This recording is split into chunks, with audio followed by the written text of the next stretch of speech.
Денең қышиды ма? Бөртпелер шықты ма? Алақаның қызарып, мазасызданып жүрсіз бе? Жай ғана крем жағып қою бұл мәселеден құтқармауы мүмкін. Себебі бұл тері емес, бауырдың белгі беруі болуы ықтимал. Иә, дұрыс естідіңіз. Бауыр шамадан тыс жүктемеде, яғни стресте болса, ең алдымен тері арқылы белгі береді.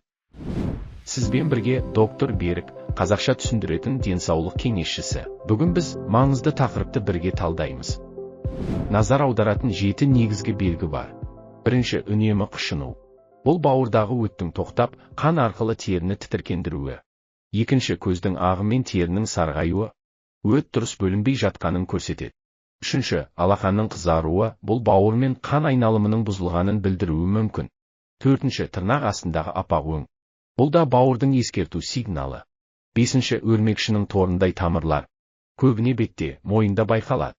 Алтыншы, қабақтағы сары түйіршіктер. Холестерин жиналған белгі. Жетінші, экзема, розация, бөртпелер. Егер крем көмектеспесе, ішкі себеп іздеу керек.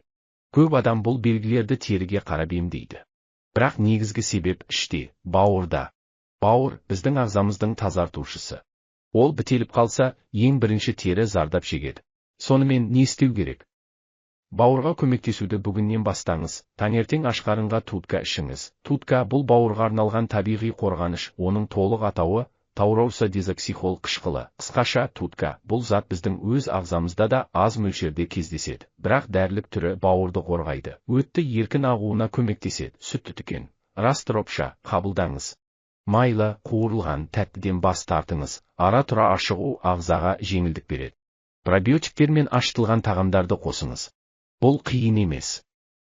Ең бастысы, алғашқы қадамды жасау. Бауыр сізге бірнеше апта ішінде-ақ рахмет деп айта бастайды. 50-ден асқан соң ағза жайлап баяулайды. Бірақ бұл, денсаулығымызға мән беретін ең дұрыс уақыт. Бауырдың дауысы шықпайды. Бірақ денеңіз бәрін айтып тұр. Бүгін әрекет етсеңіз, ертең өзіңізге алғыс айтасыз. Айтпақшы, біздің арнаны көп адам көріп жүр. Бірақ олардың көбі жазылмаған. Егер бұл видео сізге пайдалы болса, жазылып қойыңыз. Bir ғана басу осындай қазақша, шынайы ақпараттың таралуына тікелей үлес қосады. Бұл доктор Берік, сіздің виртуалды кеңесшіңіз. Күніне бір кеңес, жыл бойы денсаулық.